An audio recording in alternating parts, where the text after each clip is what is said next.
La destruction des Bouddhas de Bamiyan, c'était il y a 20 ans déjà, Pascal, et le musée Guimet prolonge son exposition. Oui, alors c'est émouvant, non, ces images. Vous imaginez, il y a 100 ans, voir ces Bouddhas entiers. Et puis le 11 mars 2001, les talibans décident de les détruire. 11 mars, c'était 6 mois avant le 11 septembre. Et déjà, cette opération de com pour semer l'effroi sur la planète entière. On écoute la présidente du musée Guimet qui revient sur cette page noire de l'histoire. Le plus grand Bouddha, qui mesurait 55 mètres de haut, garde un côté de la falaise. Et puis tout à fait à l'extrémité, on voit qu'il y a d'abord tout au long de cette falaise des quantités de niches qui sont en fait des grottes qui étaient peintes. C'était des ermitages bouddhiques. L'événement majeur, on aperçoit là aussi un autre Bouddha plus petit, c'est la destruction de ces deux très grands Bouddhas qui gardaient en quelque sorte les extrémités de la falaise le 11 mars 2001, donc dynamité par les talibans, au prix de beaucoup d'efforts, parce qu'il a fallu évidemment installer des charges, etc. C'est pas du tout un travail improvisé, et comme on le sait, c'est un travail qu'ils ont filmé en fait pour révéler ces images au monde entier et pour nous impressionner.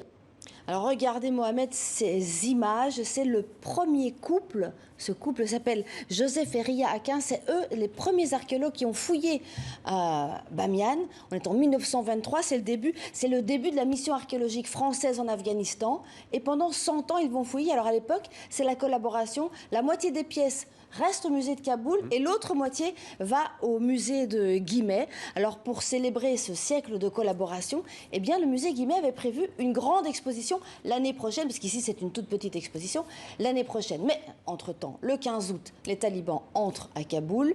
Le musée, la directrice évidemment, refuse de collaborer avec les talibans, mais ils maintiennent le projet d'exposition, mais ils vont faire autrement. On l'écoute. Le projet d'exposition de l'an prochain, il va bien avoir lieu, il sera sans le musée national de Kaboul. La France a une position très claire sur le sujet, donc il n'y aura pas de relations diplomatiques. Nous ne voyons pas vraiment commémorer l'amitié franco-afghane, vous voyez, avec les talibans. Donc en revanche, comme nos collections sont en grande partie des collections partagées, il y avait un partage de fouilles entre Paris et Kaboul, beaucoup d'œuvres de Kaboul sont présentes dans les archives photographiques du musée. Donc on évoquera les œuvres qui sont à Kaboul, par les œuvres qui sont à Paris, mais aussi par les photographies des œuvres qui sont à Kaboul. Et donc, en fait, on évoquera bien sûr quand même le musée de Kaboul lors de cette exposition. C'est ce qu'on appelle la petite flamme de la résistance. Il y a aussi beaucoup de gens, d'intellectuels afghans, d'artistes afghans, qui veulent qu'on continue à faire briller cette flamme. Alors l'exposition, cette mini-exposition est visible jusqu'en décembre. Ils l'ont prolongée parce qu'évidemment, à cause des événements, on parle beaucoup de l'Afghanistan. Alors ce qui est un peu triste, c'est que quand on voit le film en entier, c'est elle qui filme en fait. C'est Ria Akin qui filme son mari, qui est l'archéologue en chef. Eh bien, on se rend compte que finalement, les conditions n'ont pas énormément changé. Les routes sont complètement cabossées. Les fouilles s'organisent. Bon, ça, évidemment, il n'y a plus de fouilles, parce que ce qu'il faut savoir, c'est qu'aujourd'hui, tous les musées à Kaboul sont fermés.